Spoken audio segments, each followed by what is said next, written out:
Grabe, napakabilis. Kawasaki Z1000R. Kung nakita nyo yung gamit natin ng motor ngayon, ano, ito yung Z1000R. Samahan niyo ako sa bombahan.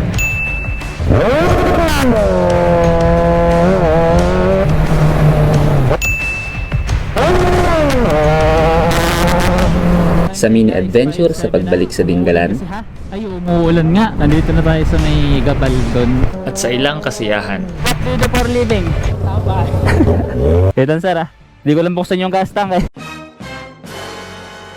Alamin natin kung mahirap nga bang gamitin ng big bike na to.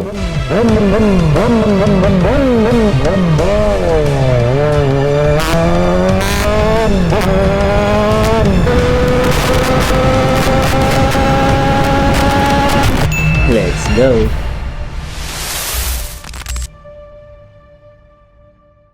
What's up guys? So, ang content natin ngayon, pupunta tayo na Dingalan. Kung nakita nyo yung gamit natin ng motor ngayon, ano, ito yung Z1000R. So, ito yung kauna-unahan natin gagamit ng 1000cc, ano. Dito tayo ngayon sa may Santa Maria, Bulacan. Bali, dito natin pinick up yung motor. Nirentahan lang natin to, no, for 24 hours. So, babalik tayo bukas ng 12 PM. Medyo kinakabahan na na-excite tayo, no. Kaya, panapin muna natin yung pupuntahan natin yung destination. Sana magiging sa ating vlog, no. Meron na tayong pawumum ngayong araw na to.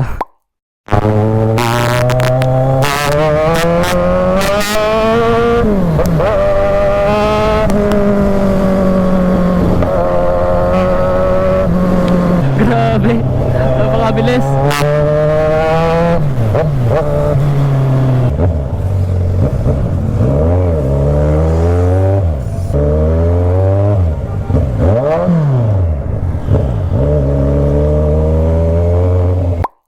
At ito yung kinatatakutan natin, yung gasolina kung magkaano. Kano kaya abutin ng gas na ito? Meron pa tayong ano eh, 1 bar eh. Ang gisilang nung ano nung manibela niya. Etan sir di ko lang buksan yung gas tank eh. Ano ba to? Ito, paano kaya? Etan sir, tanong ko lang paano buksan yung tank eh. Ay, push mo yung gitna, saka may quick. Hindi na kailangan ng susi. Okay na po. Opo, sige sir. Gasan muna siguro natin ng 700. 700 premium. Hindi natin natanong kanina eh. Tago natin yung sintas natin, baka sumabit sa ano, mga bakal-bakal dito. Mahirap na. Imagine ko sumabit yung paa natin sa may footpeg eh, tapos di tayo nakatukod, tapos tumaob. Sold. Tigas lang ng susian niya, ano.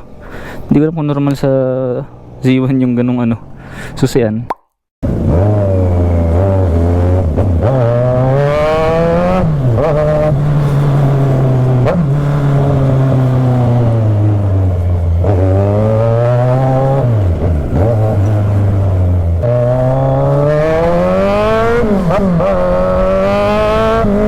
Grabe, lakas talaga na mahatak.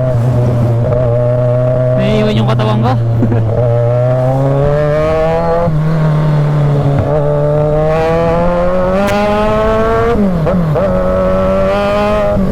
Hindi pwedeng gumas yung adrenaline natin dito. Hindi pa natin to sobrang gamay. Napakalakas ng ugong niya sa tenga. Hindi ko lang naririnig yung sinasabi ko dito sa camera natin.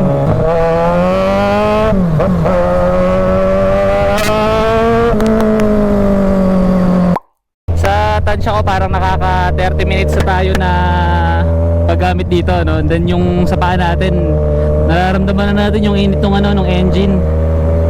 So kapag ka nahihinto tayo, no, nararamdaman mo talaga yung singaw niya sa may magkabila ang paano, yung init ng makina. Kaya kailangan hindi ka matatraffic talaga kasi medyo masakit yung ano niya, no? Lalo kung naka-short ka sigurado, mas mararamdaman mo yung init, no?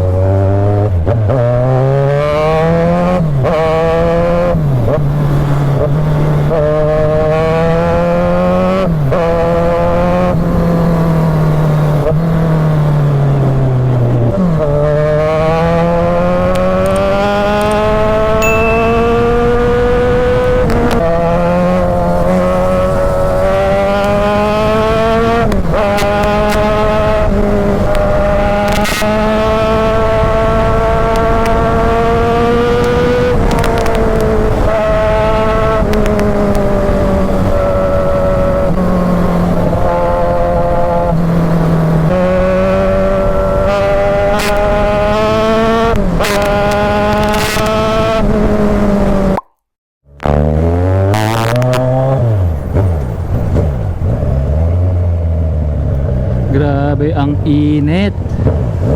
Sakit sa balat. Hindi pa tayo nakapagdala ng gloves, sunog yung kamay natin. Umalis tayo ng Santa Maria mga magto-12. Parang nasa 11:45 or 11:45 yata. Tingnan natin kung ano oras tayo makarating ng Nueva Ecija. Bilis ang biyahe natin, grabe. Para sa katak eh. Madali siyang isingit. Kaso kapag ka mabagal talaga yung usad, doon ka talaga makakaramdam ng bigat, ano? Obstructo. Kapag ka mga ganyan takbuhan, madali siyang i-sway-sway. Pero kapag ka mabagal talaga, ramdam mo talaga yung bigat niya. Dito pala yung pakiramdam ng Z1000, naka 1000cc. Napakalakas.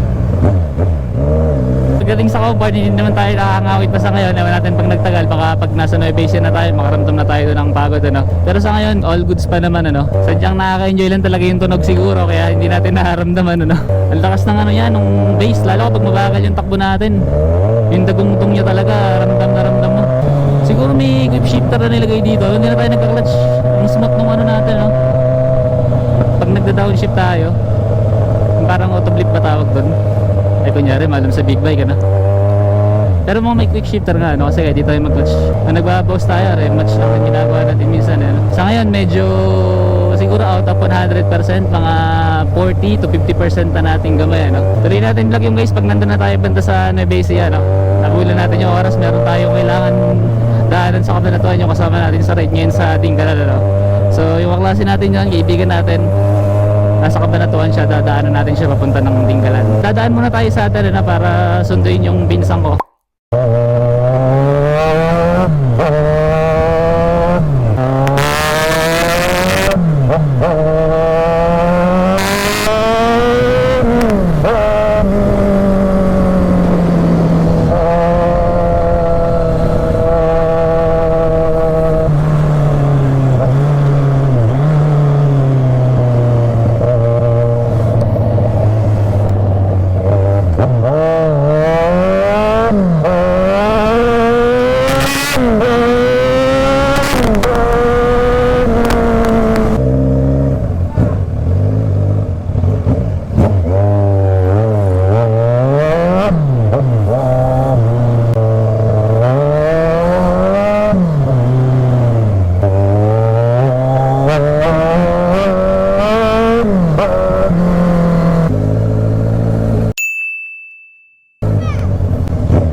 Wala lang yung kaldag. Alang-ala. Parang dito ba dahil sa kaldag?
Gaan lang.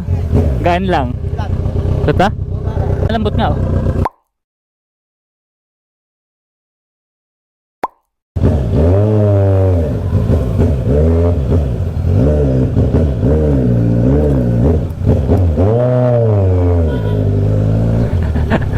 Tumatalisig ba sa'yo?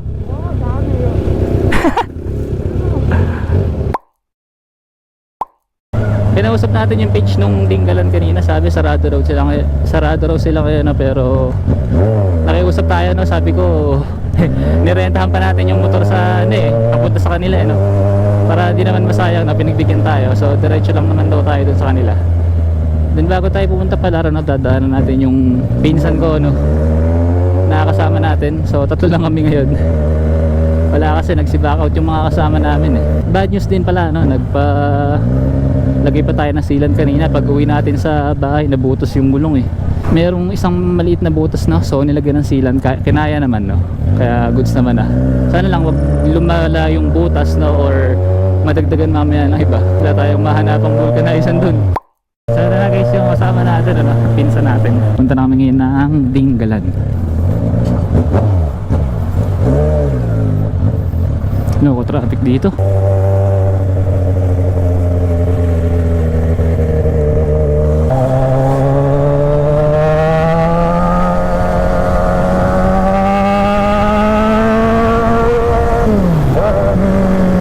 Time check guys, nandito na tayo sa may Palayan 3:43 na yung oras So mukhang sakto naman yung pagdating natin doon maabutan natin siguro yung sunset. Kaso di natin sure kung doon nanggagaling yung araw sa part ng Pacific Ocean. Tingin ko sa kabila ata yun pero ayun lang update ko ulit kayo mamaya guys, natin yung vlog doon. Ang lambot naman ni Bella, tiyo, ang gandalin.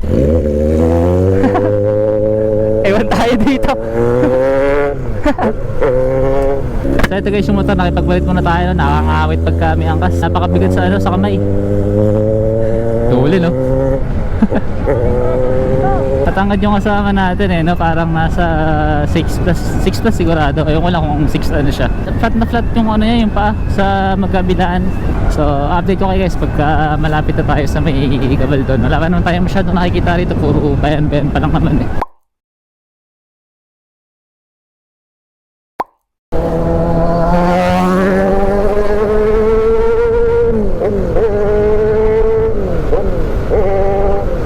Bilis. Time check guys, 5:07 na. Umuulan kasi Ay, umuulan nga. Nandito na tayo sa may Gabaldon. Umuulan doon. Ito na yung araw Babanatan natin ito mamaya. Ere indiretso na yan. Umuulan doon. Umuulan doon. Cellphone mo, picture mo. Picture. Akala ko na yun yung cellphone mo.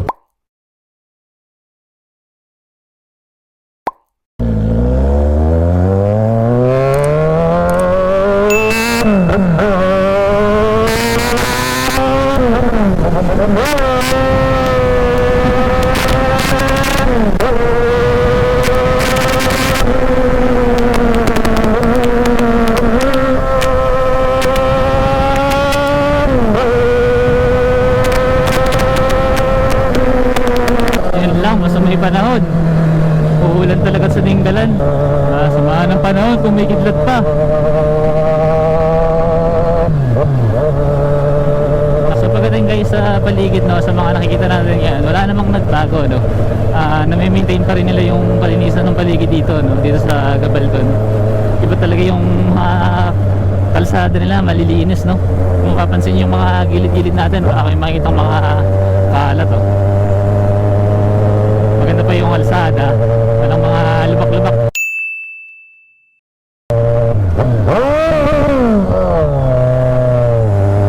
Maraw. Nasa tabi natin yung mga bundok. Dito sa part na to maliwanag pero dito malakas yung ulan. Sigurado Dinggalan yan, baka wala tayong makita rito.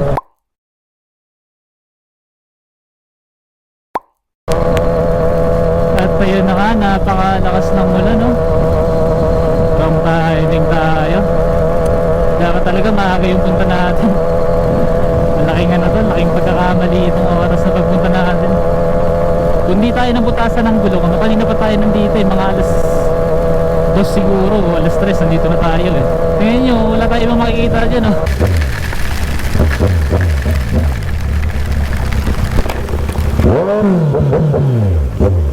Babalik yun, babalik yun. Mababasa yung gamit natin. Dali, dali. So yun guys, nandun na tayo natuloy sa may Dinggalan. Bad news. Medyo nasayang yung lakad natin, no? Hindi natin napuntahan yung talagang target nating puntahan. Pero nakarating naman tayo guys ng Gabaldon, no? Masyado kasing malakas yung, yung ulan. Eh, sabi ng mga tao dito na hinintuan namin or sinilungan namin, delikado masyado kasi lalo't matarik yung Dinggalan, di ba, yung daanan doon. Saka malakas talaga yung ulan kanina, may kasama pang mga kidlat sa kulog. Eh, for safety na, saka paggabi na rin, kung tutuloy man namin yun, wala na rin siguro kaming makikita dahil masyadong makapal yung ulap. Next time na lang kung makakabalik tayo sa ibang araw or sa ibang date na basta sa susunod babalikan natin yun. So susubukan natin ngayon guys yung kanyang cold start so hindi pa ito napapandar, and then umaga ngayon, magsa 7 pa lang. So isa sound check natin to yung cold start niya. Ito talaga yung problema dito, naglolo ko minsan yung switch niya rito. So muna natin yung kill switch, yan.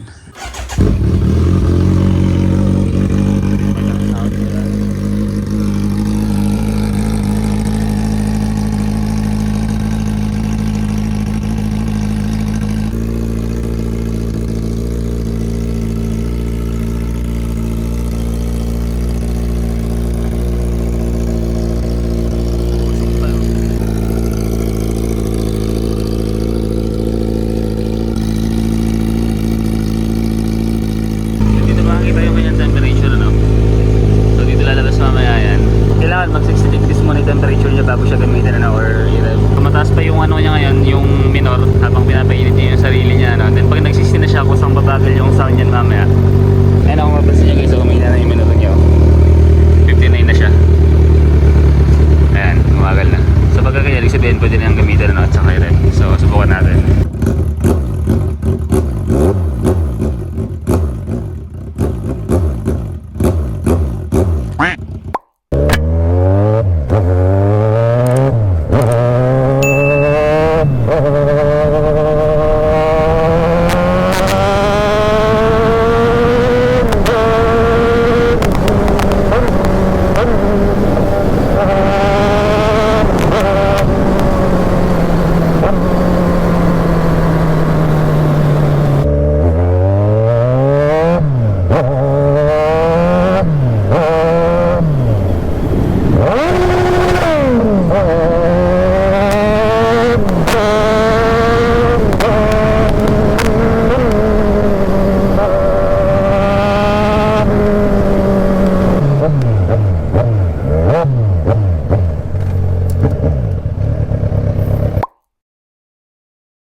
What do you do for living?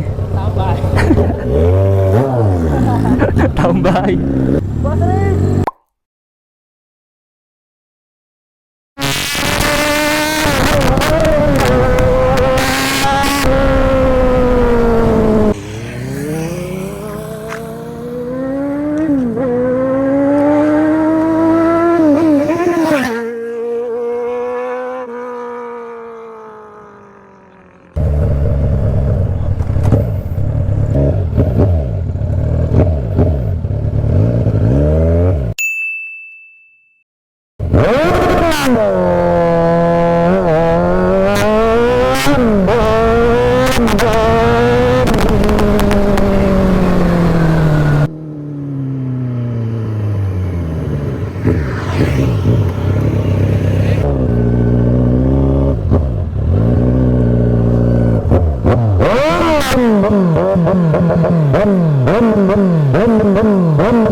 guys, pabalik na tayo ngayon ng Santa Maria, Bulacan. Bibilisan na lang natin, hanggang 12:30 lang yung ano natin dapat pagsoli nitong motor. So i-return natin to sa parking ng mga jeep doon sa Santa Maria. So dapat sa Bukawi, no? Hindi na tayo pupunta sa auto garage or sa mismong shop nila. Doon lang sa may sakayan ng jeep para diretso commute tayo pa uwi, no? Wala na tayong gagawin sa content kundi video na lang ng mga pagbiyahe natin ngayon, no? Sa pagpunta ng Bulacan. So ayun lang guys.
Late tayo, nakakaida. Hindi ko naman layan yung oras eh. Napasarap yung pagpapahinga kanina kasi sa bahay. Hindi ko naman layan alas 12 na.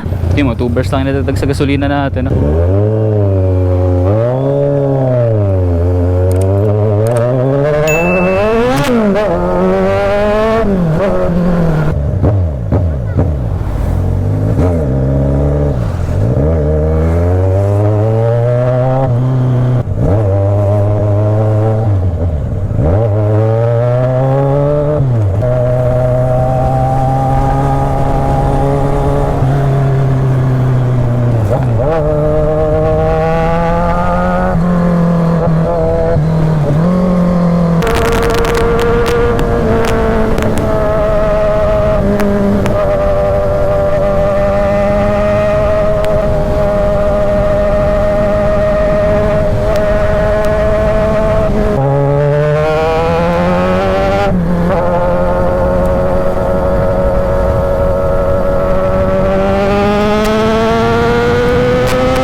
Ngayon guys, nandito na tayo sa may, hindi ko alam kung Santa Maria na to, no?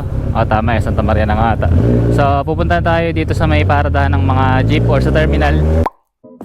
Matapos nga natin isisoli yung motor ay bumalik na rin tayo at nag-commute. So hindi na tayo nakapag-video kaya hanggang dito na lang muna yung ating vlog. So sa mga ababot sa dulo guys, salamat sa inyong panonood. Hanggang sa susunod nating episode. So sa mga hindi pa nakasubscribe, huwag niyo guys kalimutang mag-subscribe sa ating YouTube channel at paki-follow yung ating TikTok at FB account, The Motovlog. See you sa ating next episode. This is The Motovlog.